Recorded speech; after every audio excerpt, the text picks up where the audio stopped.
Problemado ang ilang magsasaka sa Albay kung paano makakabangon muli matapos padapain ang pag-alboroto ng Bulkang Mayon ang kanilang kabuhayan. Live mula sa Kamalig Albay, may unang balita si Bea Pinlac. Bea.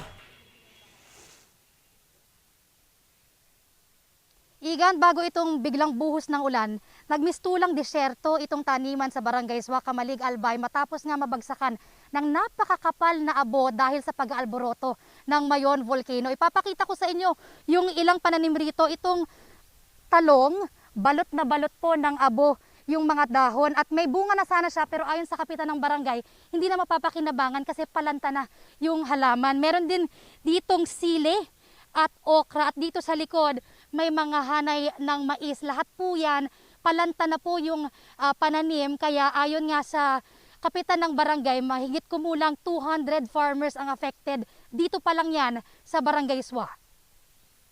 Amo diyang grabe. Nagkaparantay. Naikura na barang sa tanam. Naubos. Ya di. Talagang di so grabe. Sa paanan ng Bulkang Mayon, dugot pawis ang puhunan ng maraming magsasaka ng Barangay Anuling, Kamalig. Ang mga pananim nila na malapit na sanang anihin sa isang iglap, naging abo dahil sa pag-alboroto ng Bulkang Mayon. Nangamatay rin ang ilan nilang alagang hayop.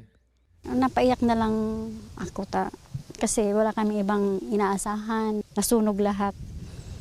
Kaya wala na. Kasi siguro ang mahirap sa amin yung diyan lang kami umaasa. Tapos siyempre may mga nag-aaral kaming anak na mahirap siguro sa isang tulad namin na diyan lang kumukuha ng kabuhayan. Hindi pa raw nila lubos maisip kung paano muling makakabangon ngayong hindi man lang sila makalapit sa taniman nila. Siyempre, parang wala nang pag-asa. Mahirap nang makabalik. Parang delikado na pati buhay ng mga dyan. Takot na ang nararamdaman namin kasi tingnan mo, sobrang lapit na ng taniman namin dyan. Saan kami magsisimula? Ayun ang problema namin. Ang mga taniman nila nasa 6-kilometer danger zone ng bulkan kung saan bawal pumasok.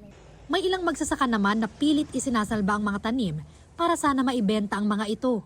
Kailangan namin ulan para maugasan to, pero mahirap siguro Sigurado, lugi na kami dito Sa Ginubatan, Albay, nangangamba na ang mga residente sa kalusugan nila, kaya todo linis sila sa naiwang abo. May sakit nga ako. Nahirapan ako para kuha ng tubig.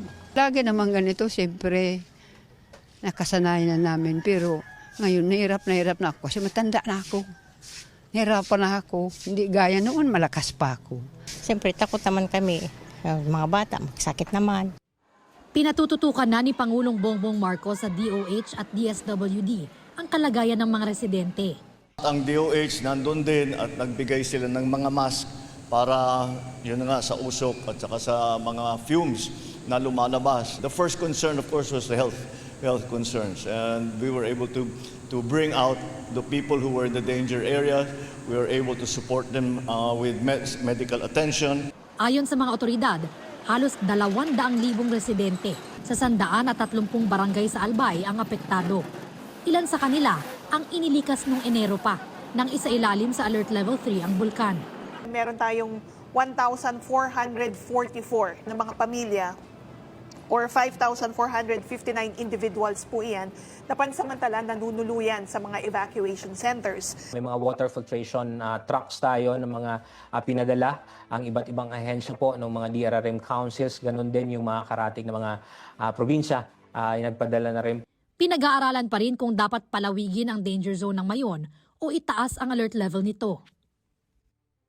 Igan, paulit-ulit yung paalala ng mga otoridad na bawal pong magtanim o gumawa ng any tourism activities at magkwari sa loob po ng 6-kilometer permanent danger zone ng Mayon Volcano. Dito sa kinatatayuan natin, nasa 7 to 8 kilometers ang layo niya sa Mayon Volcano na lubang maapektuhan kapag napagdesisyonan na palawigin yung danger zone. Yan ang latest mula rito sa Albay. Balik sa iyo, Igan. Maraming salamat, Bea Pinlac. Ingat.